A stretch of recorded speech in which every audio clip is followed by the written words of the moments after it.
যদি তোমার প্রফেসর শঙ্কু আর কাকা বাবু ভালো লেগে থাকে, this book is absolutely for you. আমি কথা বলছি সৈকত মুখোপাধ্যায়ের লেখা রহস্যভেদী নীল এই বইটাকে নিয়ে। আচ্ছা, কেন বললাম যে যদি এই দুটো ক্যারেক্টার ভালো লাগে তাহলে this book is for you? আমি বলছি দাঁড়ো। রহস্যভেদী নীল হচ্ছেন বেসিক্যালি একজন ওয়াইল্ড লাইফ ফটোগ্রাফার, যিনি ভারতের বিভিন্ন টেরেন্সে, পাহাড়ে, বিদেশে, আইল্যান্ডে ঘুরে বেড়ান আর ঘুরে বেরিয়ে ওয়াইল্ড লাইফ ফটোগ্রাফি করে।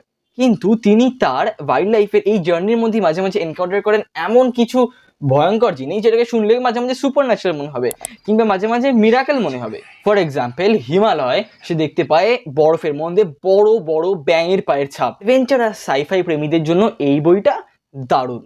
আমার পার্সোনাল ফেভারিট এই বইটা থেকে হচ্ছে প্রেতের দ্বীপ প্যারাকিট আর পিশাচ কারখানা।